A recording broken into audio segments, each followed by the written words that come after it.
So what's the difference between mallet 1 and mallet 2?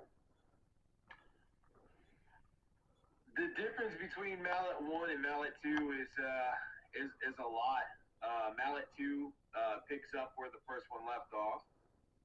It's such more of an intense film. There's a lot more blood, lot more blood, a lot more gore, which is something that was really important to me from the beginning of this. Of course, in part one, um, I wasn't able to. I was able to, but I didn't go as far as I wanted to go. I didn't even, even touch the vein. So in Mallet 2, I'm just going overboard. I always reference this, man. Whenever I was writing part two, a lot of people were like, "Hey, man, when are you writing part two?" I'm writing part two right now, and they said, "How far along are you?" And I said, "I'm about 100 gallons of blood into the script as we speak." Uh, so it's I think it's very important in a slasher film to have a lot of blood, a lot of glory, a lot of glory, man, a lot of glory. And now two is just a whole different thing. It's night and day compared to one.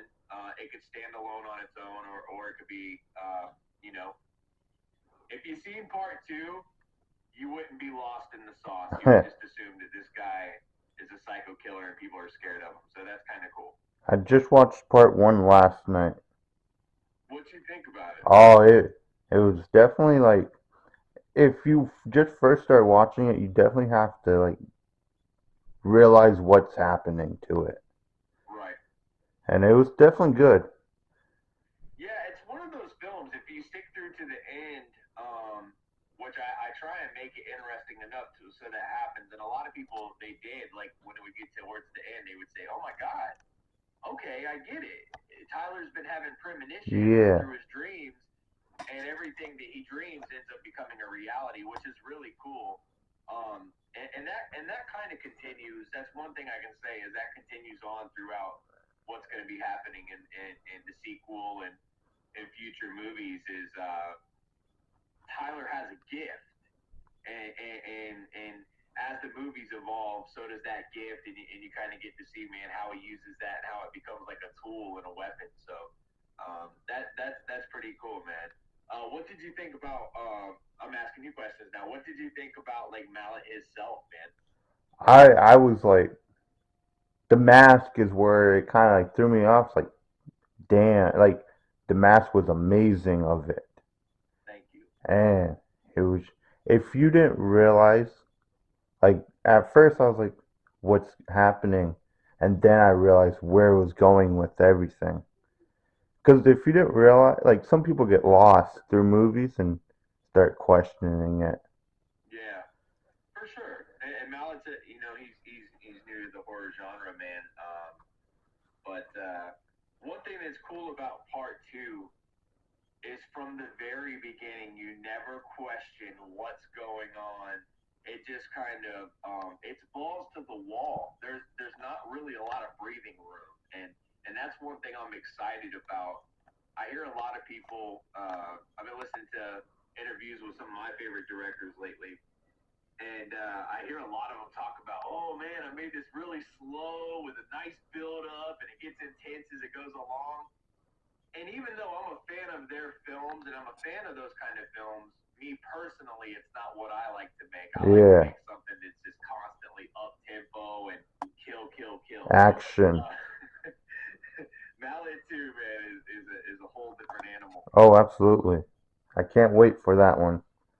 Thank you. So my next question is, what are more your like parts in the movie beside the basketball coach?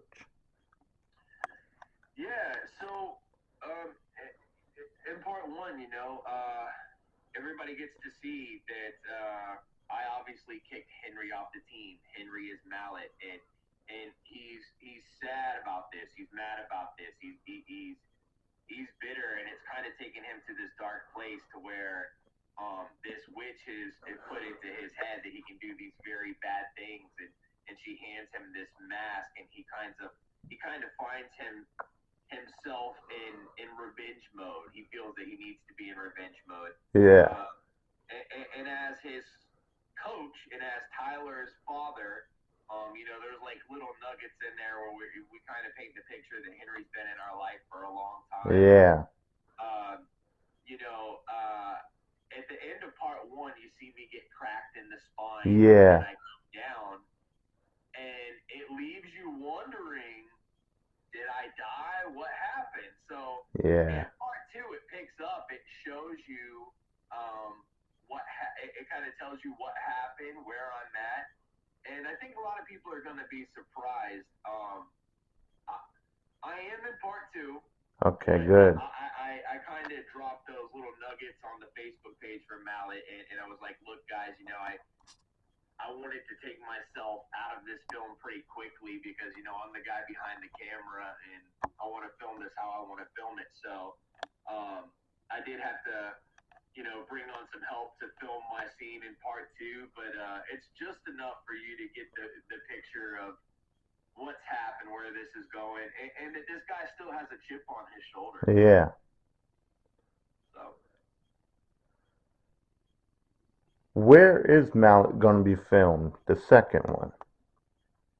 um, I'm trying to keep all the filming on this one, and it, it's mostly Georgia. There's a few scenes that are being shot in Florida, and there's a few things being filmed just across the line in Alabama. But I would say that 90% of the film is being filmed in Georgia, and in the film, we dropped the in the first film, we talk about where this is all kind of taking place. If anybody listens and they catch it, it's all taking place in Fort Grimes. Yeah.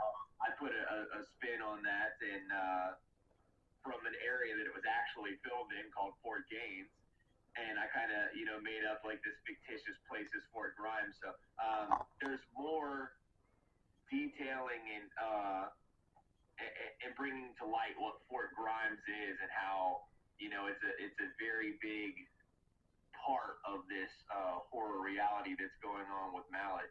Um, so it, it, it's crazy, man. Georgia has so many places that are just built, that are just made for horror films, and we're Definitely. not we're not touching a speck of that. But Yeah. it's just so easy to find the kind of locations, wooded, um, decrepit, abandoned, to bring a film like this to life and give it the atmosphere that it needs. Yeah. So yeah, man, I wouldn't be surprised if the third film and fourth film were filmed in Georgia as well. I know there's some abandoned buildings up in Columbus, Georgia, where Yeah, near my aunt lives. that's right. Yeah, yeah, and I've seen those, and I've probably even explored those at some Yeah. point as a YouTuber. But the main thing is in like part one, I filmed at two places I own, at my vacation home, Yeah. and I also filmed at Dean's Haunted Mansion with my haunted house attraction. Um, and then there was a few scenes that were filmed on my friend Laura's property. She owns like 70 acres of woods, and Wow. and she has a really cool house on there that she just made, and we filmed there. But the second one, man, is without giving too much away. It, it's a scarier atmosphere. I would Yeah. say. Do you see Mallet 2 getting higher in the action? Yeah, yeah. It's nonstop action, man. When I wrote the script, there was a few points where I stopped and I was like, well, fuck. There's uh there's not a lot of breathing room in here, man, for somebody to catch their breath and recover from what they just seen. Um, and I started thinking to myself, one thing that I've always loved about slasher films there's not a lot of them that do that. First off, a lot of them they really take their time getting to the kills. You know, one of my favorite horror films is Hatchet. And in Hatchet One, it takes a long time after the first opening kill before you see somebody get killed again. And I like that. There's a place for that, but I really love the ones, man, that says go, go, go. So there's a lot of story in there, but I'll just say this, man. I wanted to keep people's heart racing to where when they come to the end of this film, they just say to themselves, "Well, fuck that guy didn't let anybody take a breather there. It was Yeah. nonstop action." Now, are most of the characters in Mallet 1 going to be the same? Um, well, you got me. You got the witch coming back. Of course, you got Tyler. You've got Mallet. You got Lindsay coming back, which is played by Sam. Yeah. Yeah, big spoiler alert right there. But you have to remember in part one, some of the kills that happened were during a nightmare, Nightmare, not in yeah. reality. Yeah. I did that on purpose, so it, it's a double-edged sword. It's a double benefit to where it's like it keeps things interesting, but also it left the opportunity open that I could come back for part two. Yeah. It left the opportunity to have Sam come back. So, which is played by Katie. Man, she's just absolutely awesome.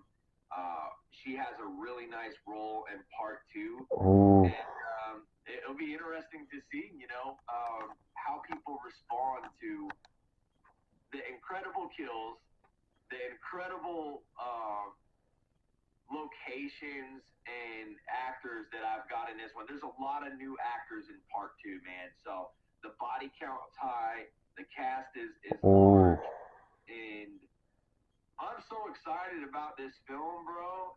Every time I sit back and watch what I've just put together so far, I'm like, holy shit, 10 minutes of this part two blows away the entire part one.